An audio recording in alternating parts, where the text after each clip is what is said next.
This is what we call a packed room. No wonder.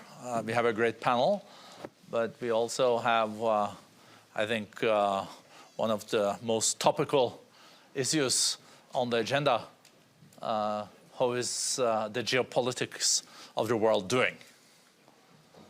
Someone asked me that last night, and I said it's worse than last year, but I'm not sure if it's better than next year. Let's see after we have had the panel. I think seriously, this annual meeting in Davos is happening against one of the most complicated geopolitical and geo-economic landscapes or backdrops we've seen for decades. This session is about also identifying the opportunities that are for cooperation even in a fractured world. And we saw, for example, during the Bali meeting, G20, that President Biden and also President Xi Jinping came together. They restarted the process on climate after listening to Vice Premier Lee He earlier today. I think there's also hope for new processes. So we are currently in a situation where also Kristalina Georgieva, head of IMF, has said that there might be a recession in 1/3 of the world. And if we don't get the geopolitics right, I think they're more difficult to also have a recovery. To discuss this, we have, as I mentioned, Kristalina Georgieva, head of IMF, managing director. We have Mohammed Thani, Deputy Prime Minister and Foreign Minister of Qatar. We have Pekka Haavisto, the Foreign Minister of Finland. We have His Highness Prince Faisal Al Saud, and we have Senator Chris Coons. So this should be a perfect panel for discussing what I just outlined. So, coming to you first, Kristalina, even if you don't naturally, IMF, deal with geopolitics, it's become also a part of your agenda. And if you see the fragmentation of the global economy now, is there a way to fix this? And how worried are you? Let me first wish you all a very good 23. It is true in our economic projections, we expect growth to further decelerate this year. But since in the beginning of the year we do seek some good news, here it is for you. We also expect in 23 growth to bottom out. In other words, to start a process in which we go up rather than down. Just to put in a context, what going down means. 2021, we were quite optimistic. We discovered vaccines, COVID was retreating, and we finished the year with 6.1% growth. Then we stepped into 22. January, Omicron reminded us that COVID may be down, but not gone. And on February 24th, Russia invaded Ukraine. Abrupt slowdown in the world economy. We have finished last year with around 3.2% growth, 2 times slower than in the previous year. Now in 23, we expect the growth to decelerate to around 2.7%. We would come with numbers soon. And what we see in the year are 3 very significant challenges. Number 1, the war is still going on. And as long as the war goes on, it has a damning impact on confidence. Consumer confidence, business confidence, especially in the neighborhood, and I'm sure Pekka will talk about it. Number 2, cost of living crisis. Inflation that has been generated by multiple factors, but especially by the war, is hitting people, especially poor households, very dramatically. And interest rates are at a level we have not seen them in decades. And that is the third factor. High interest rates inevitably are going to contribute to a slowdown in the world economy. So let's put the question of fragmentation in this context. And the context is, it's not great. So when it is not great, the logical thing would be for us to reach out to each other and see how we can do better together. But instead, what we're seeing is more forces that are pulling us apart. So we asked a very important question. What is the cost of fragmentation? And we came to Davos with an answer.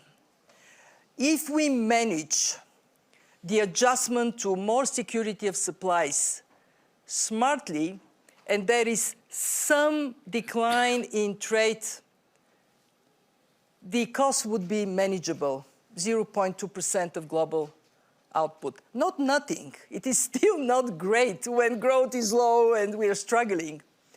But if we manage this poorly, if we allow trade to collapse, the cost would be in the order of 7% of global GDP. Just think what 7% means.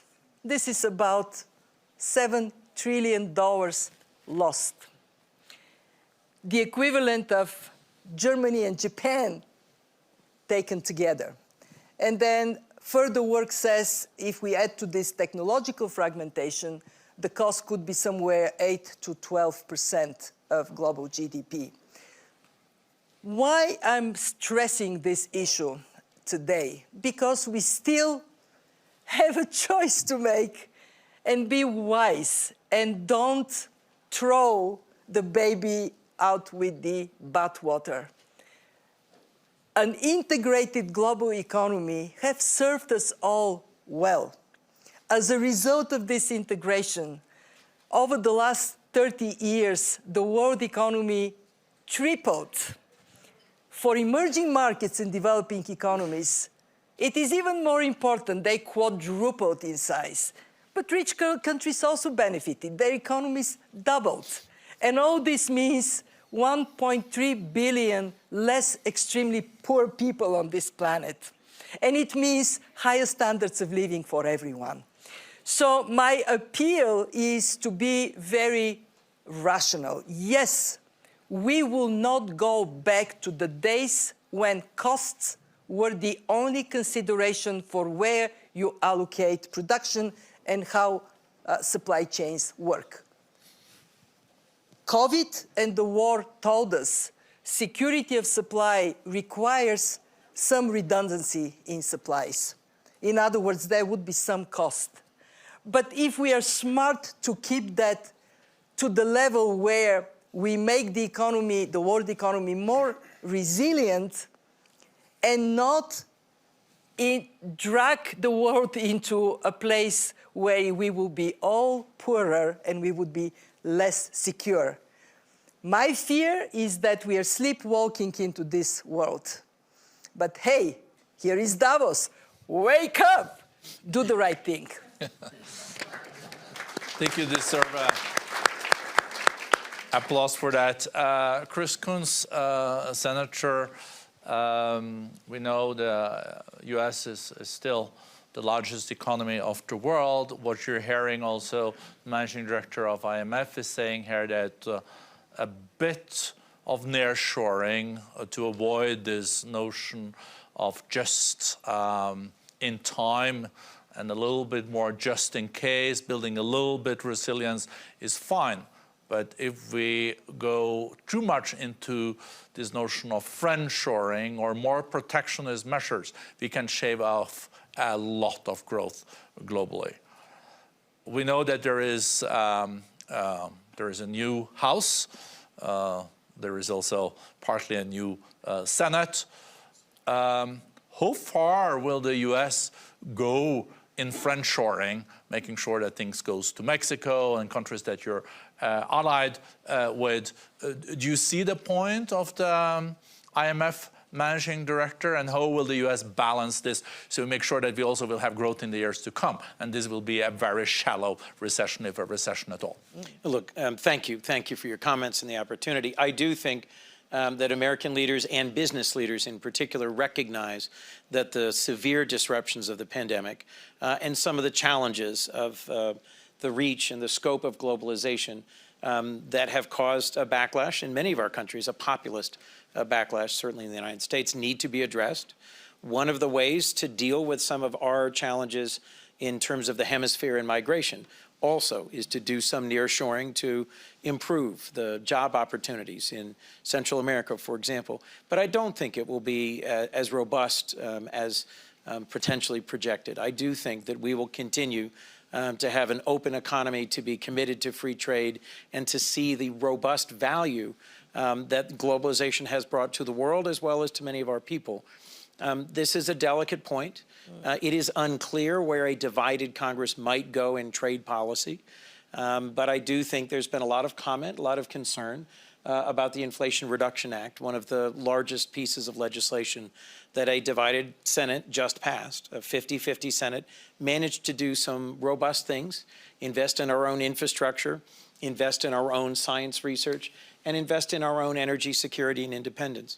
I was encouraged to hear the comments from Ursula von der Leyen earlier today that we recognize that as we are implementing this significant investment, we need to do it with an eye towards our closest partners and allies, and to do it not just for our benefit, but for the world's benefit.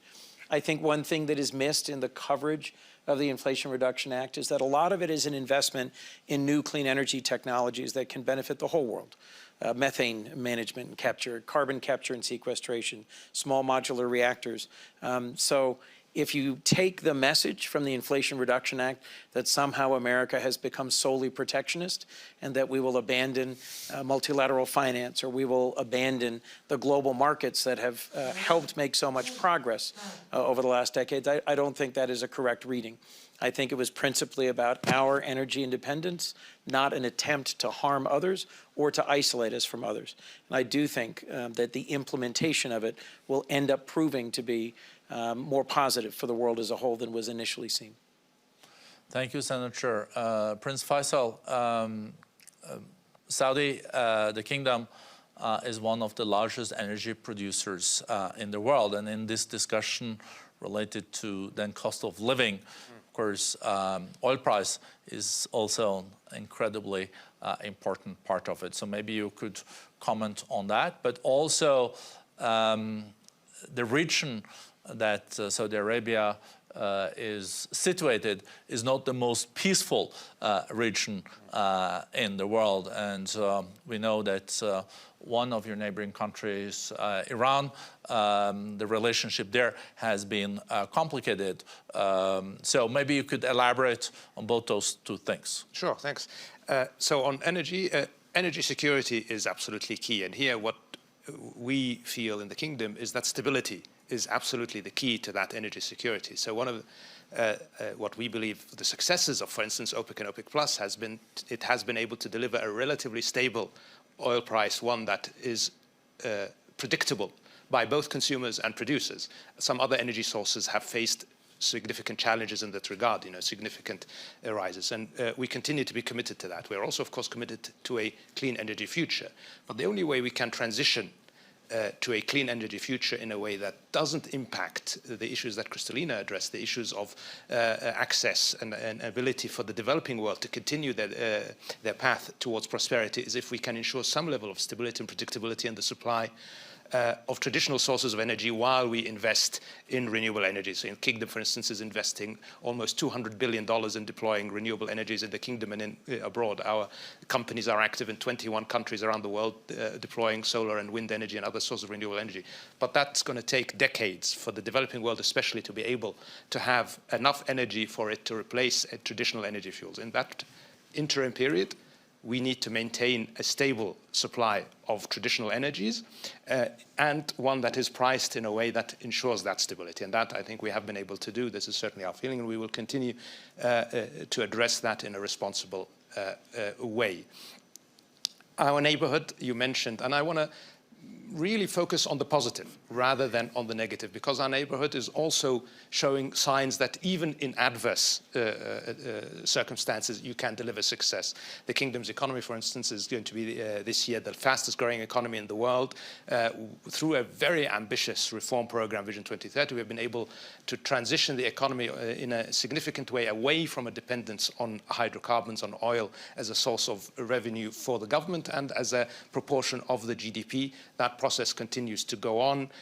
We are activating all kinds of areas in the economy. Unemployment is significantly down, labor force participation is up, especially for women.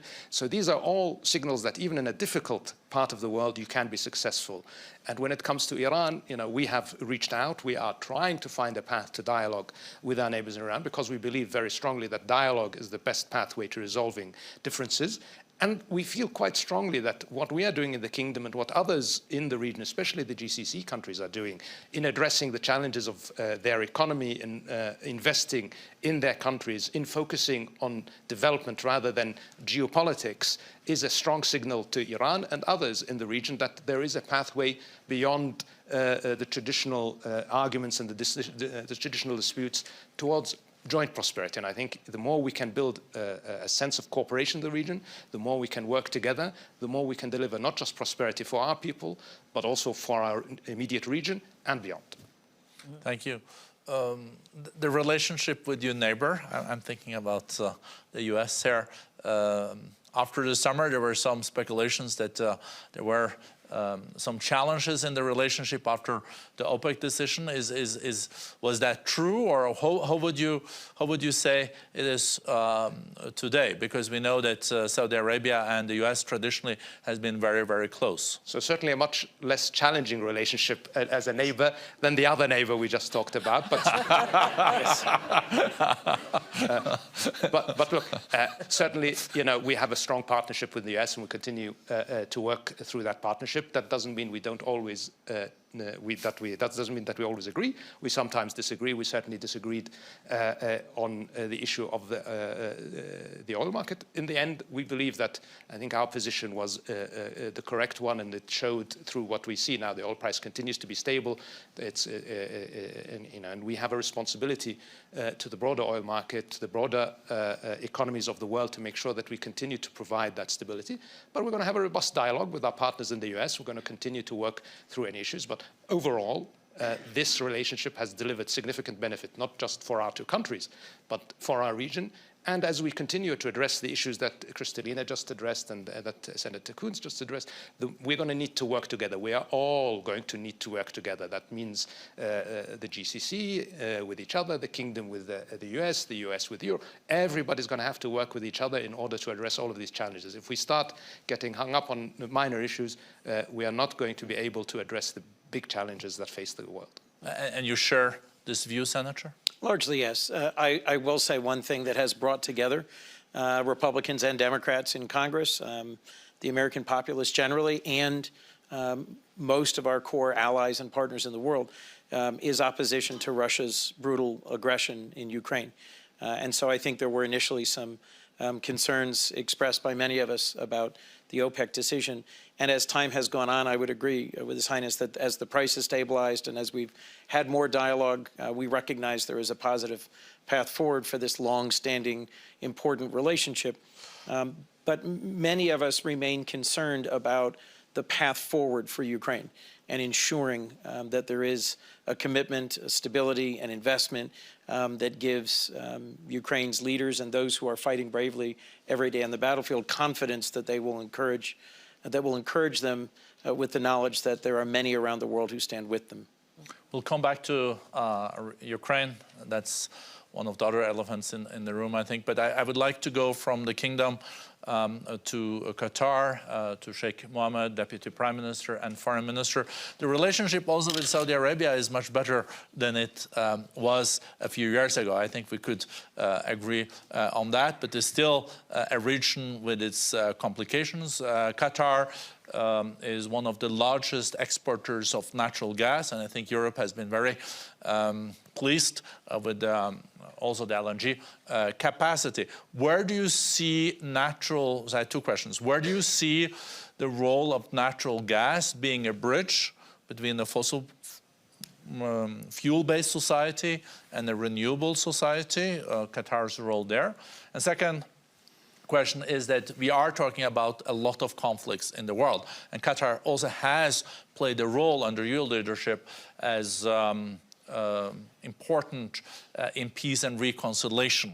But I think we're seeing it in many of the conflicts. It's very difficult because we can bring the horses to the well, but it's impossible to make them drink the water. And I would love to, for example, hear your comment on the latest development in Afghanistan that has been a great concern for all of us. So, Sheikh Mohammed.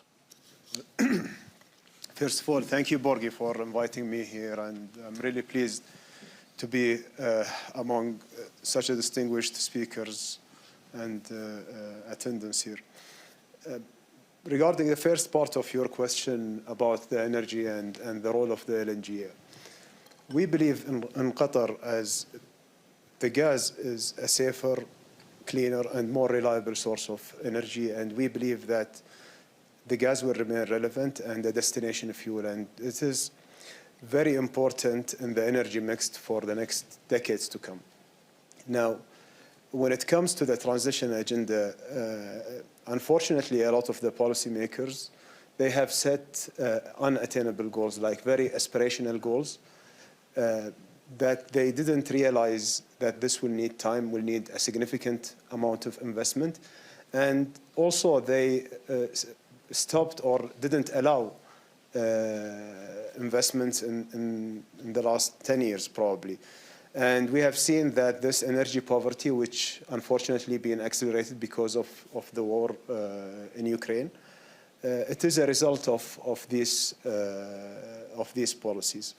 So I believe that this underinvestment, which Qatar didn't follow, luckily, allowed us now to have this additional capacity, which will become online in 2027 in order to bring more gas to the market, and especially to Europe now, since they are diversifying also their source.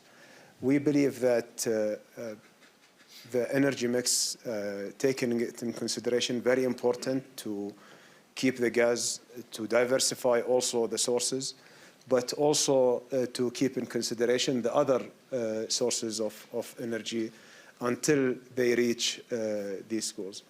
I think also from another perspective, it's also unfair for a lot of developing countries to demand them not to develop their own resources and not to be energy independent while they are still in need for their development journey. And a lot of countries around the world, actually, they are seeing the wealthier countries being unfair for them in demanding them to stop to develop their own resources.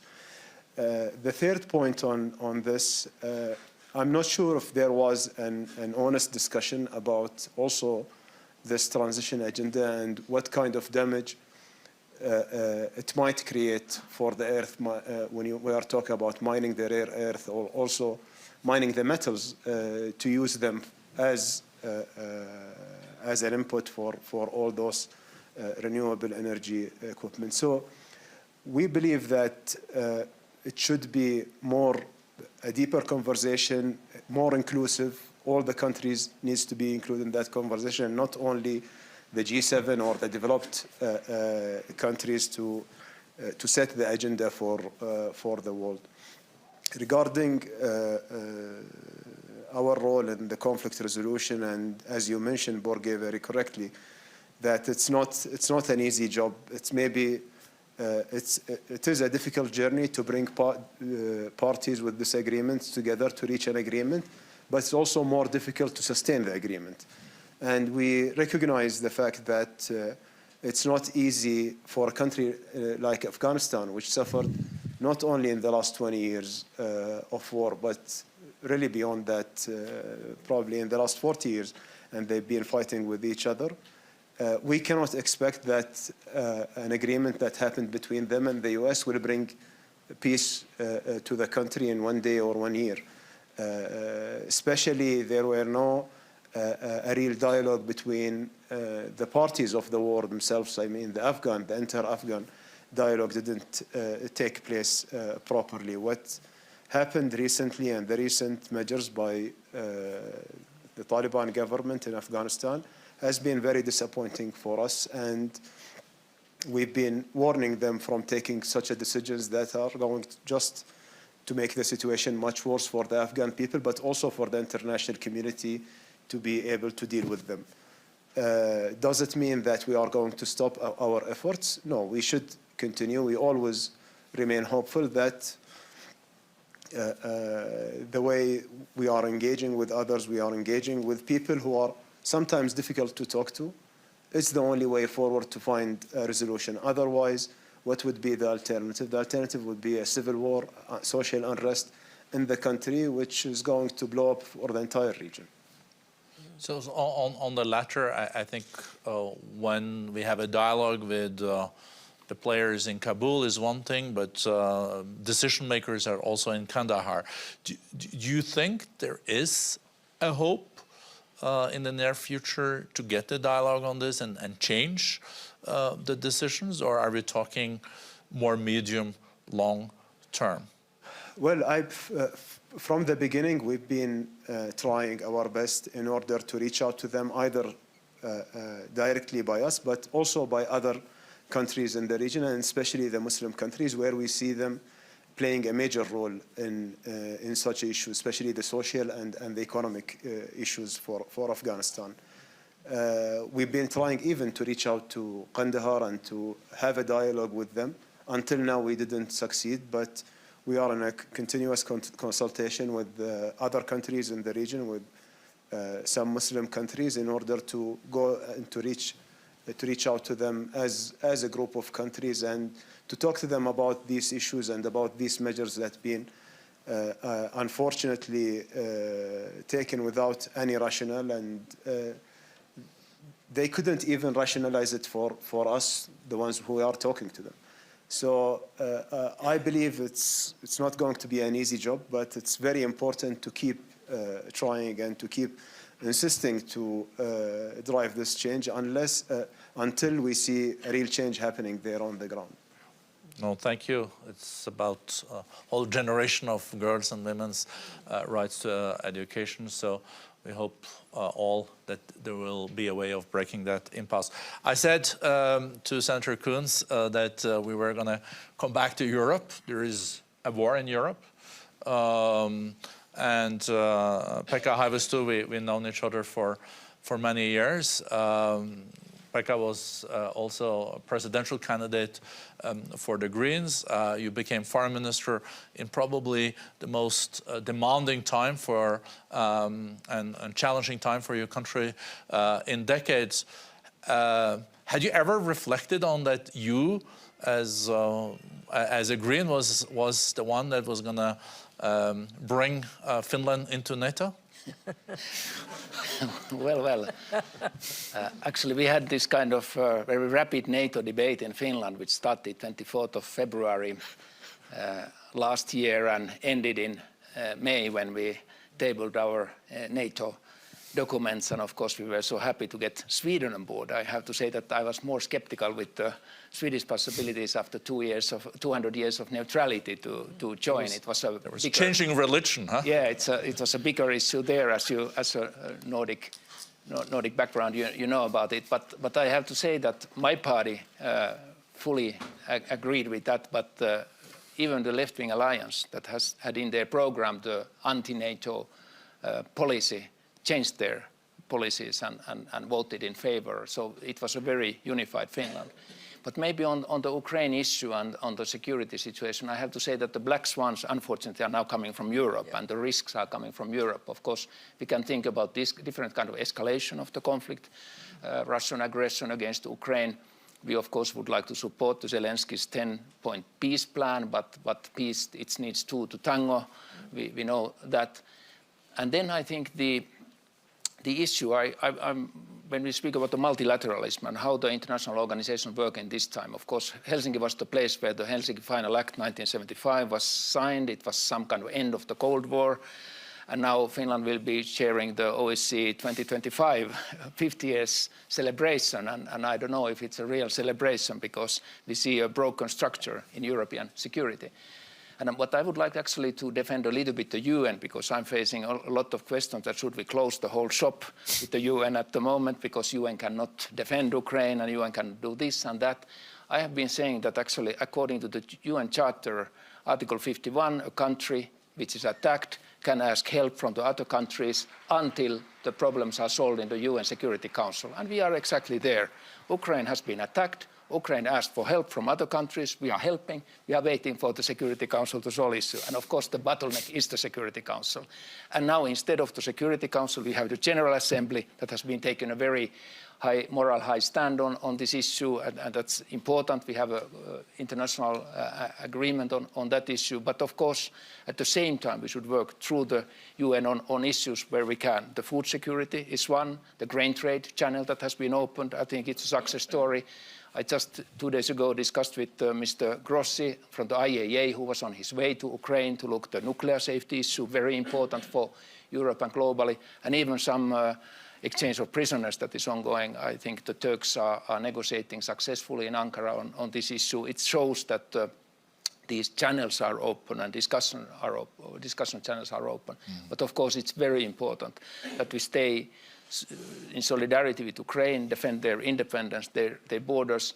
And I'm also quite proud citizen of European Union, I have to say, because in the beginning, everybody was very skeptical how European Union will react. Are we united and so forth? We have, through the European Peace Facility, been supporting militarily Ukraine systematically, and together with the US and UK, an excellent cooperation on support of the Ukraine. But of course, the big challenge remains, how do we get Russia out of Ukraine? How do we get peace that is permanent peace in the region? And what kind of security guarantees we can organize for Ukraine?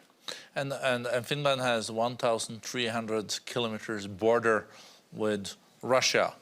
So what I follow in Finnish politics is also this notion that Ukraine is then really also about other neighbors' future with Russia. Is that your interpretation too? Well, of course, we Finns, we are very security-oriented people. And when we look at the world news, we always ask first, what if this is happening on our borders? And only then, when we have solved that question, then we say how to organize the solidarity towards those who are in trouble. And I think it's from our history. And when first Belarus organized illegal migration over the border to Poland, the Finns asked, what if this is happening on our border? When Ukraine was attacked by Russia, we asked ourselves, what if this is happening to our border? And that led us to NATO debate, particularly actually these unconventional weapons issues, like the nuclear threat, the chemical weapons threat. People asked that, hey, we have a quite strong traditional military, traditional army, big reserves, but what if we are threatened with the unconventional weapons? And I think it's fair enough to ask, unfortunately today, also that kind of questions when we see the prognosis of the war. And I think that's where we are. We are all the time saying that we are bringing a peaceful border to NATO, 1,300 kilometer peaceful border. Our border authorities are still working.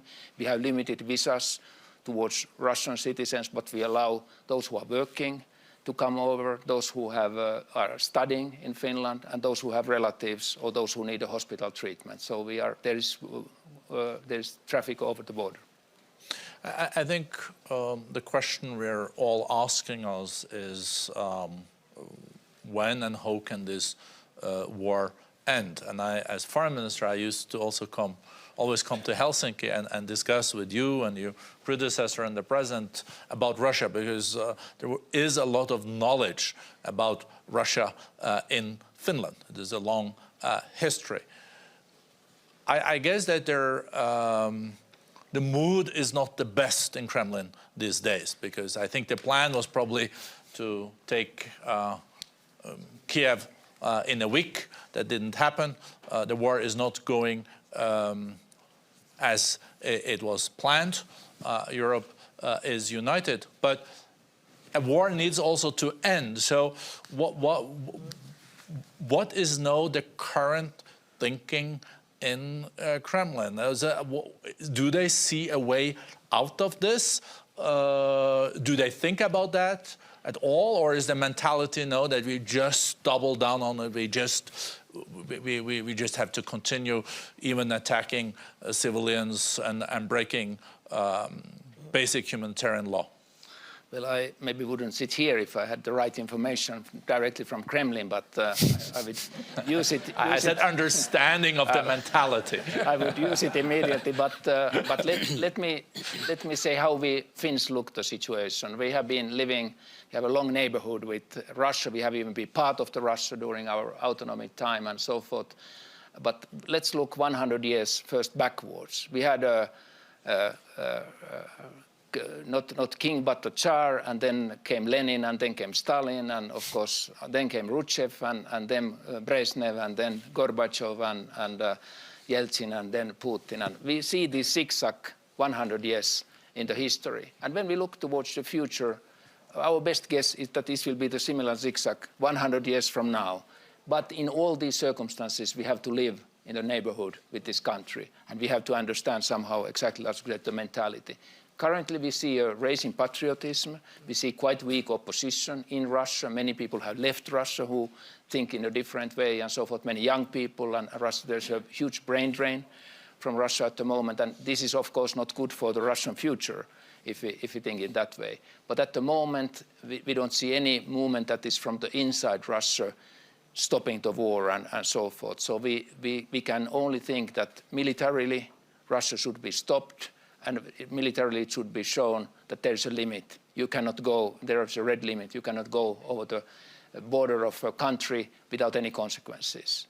And I think, by the way, when I'm referring to this UN Article 51, I have been, when people ask, has it been used before? I said, 1990 autumn, I was sitting in the Finnish parliament, a delegation from Kuwait came and said, Iraq has been occupying our country, can you help? And a coalition of voluntary countries were formed.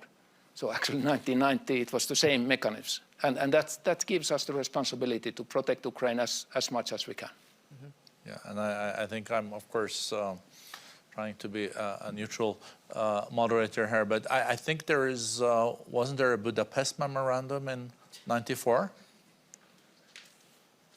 And there was no dispute about the borders originally. It was an acknowledgement of the borders, wasn't it? Yes, yes. All borders, of course, have been recognized, and already what happened 2014, of course, the stealing of the Crimea by Russia. Everybody said that we should have been reading these marks even more clearly. We can be critical to ourselves that we didn't maybe react strongly enough, but of course, major violation of the international rules has happened, and major violence against the rules of the human rights have happened, of course, in this bombing of the civilian locations and others. And I think it's very important, wherever the countries are coming from, that in the UN to agree on those principles. And there are some principles, and we have to respect those. And you're sending weapons to Ukraine too, Finland? We are sending weapons, and we have been sending 11 hard packages. The latest one was worth of 55 million euros, and we are discussing now about the Leopard 2 tanks. We have some of them in Finland, bought very cheaply from Netherlands, by the way,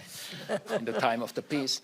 But this is an issue, this Leopard 2 tanks, that is pending on Germany and Poland. But basically, these are German-made tanks, so we need a permission from Germany, but also we need a bigger slot of same models to be sent, otherwise it's quite useless. So coming back to you, Senator Coons, because I heard today that, of course, the support from the US there has been critical for Ukraine. You had also President Zelensky addressing both the chambers of the Congress. But there is also this discussion going on, though, how long the US will support the war. And one of the things that is said also from Kremlin is that, you know, we don't know how long this will continue, because there is also not full alignment on this thing in the US. You think with Republican majority now in the House and the Democratic majority in the Senate, do Do you think there will be changes in the U.S. policy here, or is there just a few single voices? I think there are just a few single voices. I think there are folks in the left and the right in our political spectrum who are questioning the cost, but I think this is something where the overwhelming majority of the members of Congress and of our people support a continued robust partnership with all of our allies in Europe and around the world, frankly, to see this as what it is, a brutal war of aggression, an attempt to rewrite the boundaries of Europe, an imperial war.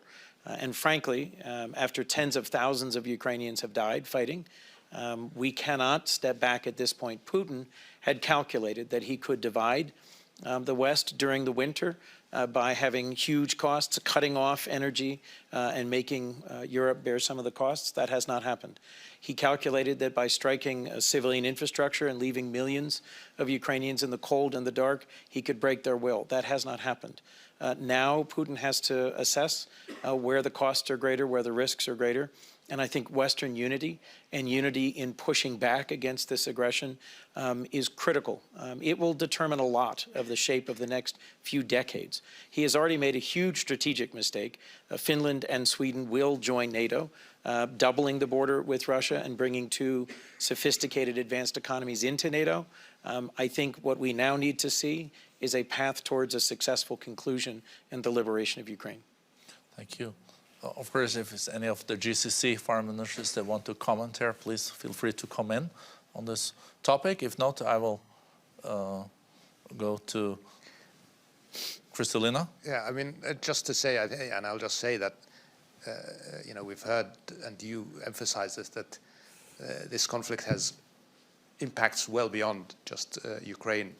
And at some point, we need to find a pathway to ending the conflict. So that's, I think, if you listen to the developing world, that's the message you will hear mostly, is, you know, that this is significant. And obviously, this is a complex question, but we will have to talk about how we find a pathway to ending the conflict. And Pekka kind of mentioned that there are already some efforts on the margins, let's say, you know, prisoner transfers, you know, we were involved in some of those. Turkey is doing some of those. There's work on nuclear safety, which might be a doorway. So they need, you know, we need to also look towards a path to ending this conflict, because without that, the uncertainty that Kristalina referred to is going to continue. Thank you. Sheikh Mohammed? Well,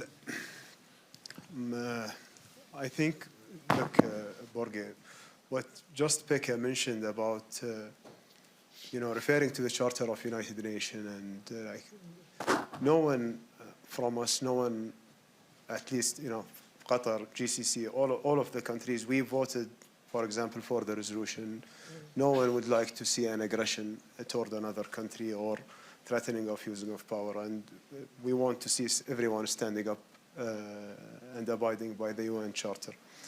But what really, you know, struck us in the region when we are looking at the world, you know, mobilizing only for specific cases and specific causes, and we've been in the Middle East like suffering for decades from all violations for UN Charter, including from the Palestinian-Israeli issue to the Syrian issue, and just, you know, a lot of other things going on. We would like to see the same world stand for these kinds of causes, because unfortunately we still see them unaddressed and just continuing. There is a very big concern now among the region with what's happening in Palestine, with all these provocative policies. We would like to see a real stand from our allies and partners also to stop the Israeli government from taking such an actions. And this is applied also to the suffering of the Syrian people and others. We would really want to see an end for this war in Ukraine. We would like to see everyone abiding with the Charter of United Nations. We want to see an end of the suffering of the Ukrainian people as soon as possible, as well as the other people in the world. Thank you. It says time out, but Kristalina, I think we can at least take the privilege of prerogative of taking 2 minutes. I think you're the only one Russian speaking on this panel too, and we should not forget that Kristalina grew up in Bulgaria. You also was the World Bank's representative. I remember I met you in Moscow. So how do you look at this? Is there an end to it? And I think the economic impact and also on food prices and etc. is quite terrible. So if you can do that in 2-3 minutes. Well, it is tragic to see Russia taking such a course to destabilize Ukraine, but also destabilize itself. And if we look at 22, the single biggest factor affecting the world economy was this senseless war.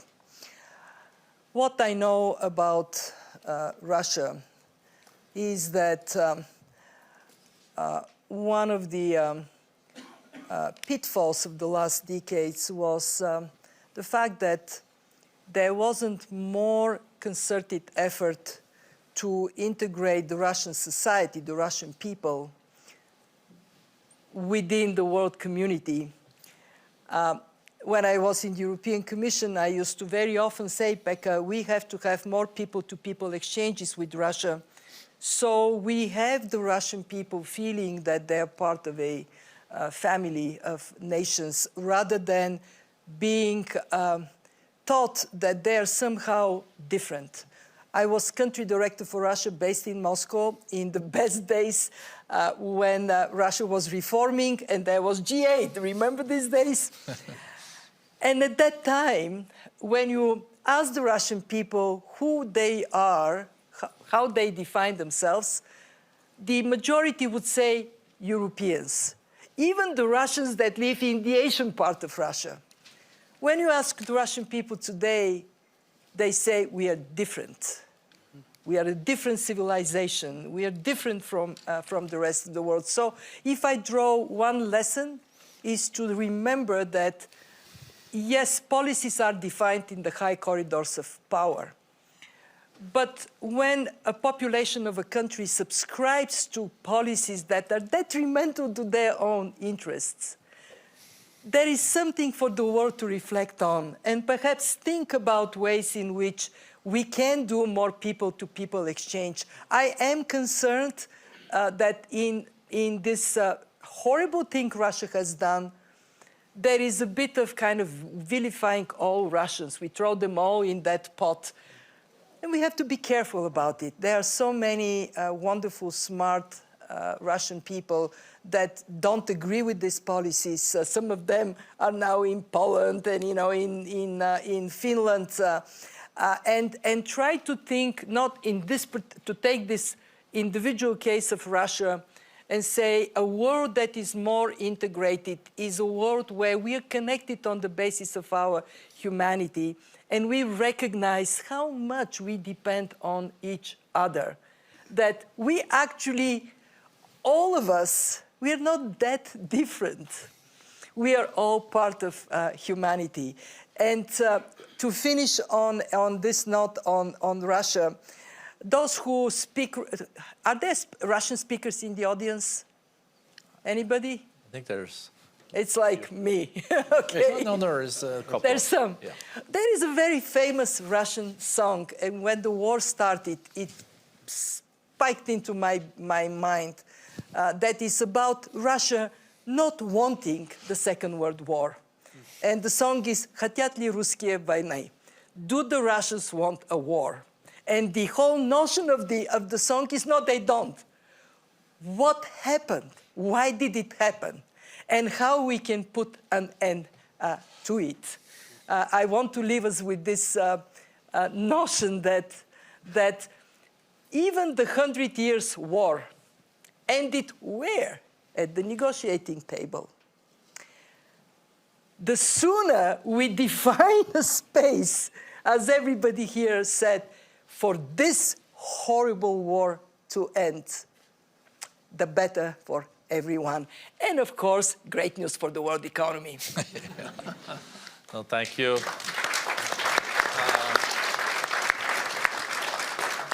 First, I'm biased as the moderator, but I thought we had a very interesting discussion, a very insightful panel. This is like, for me, the best kind of dialogues in Davos, as I remember the dialogues 2 decades ago also in Davos. Small room with the most insightful people in the world. So thank you very much. Thank you. Thank you. I'm running. Thank you. Shukran. That was very good. It was a good panel.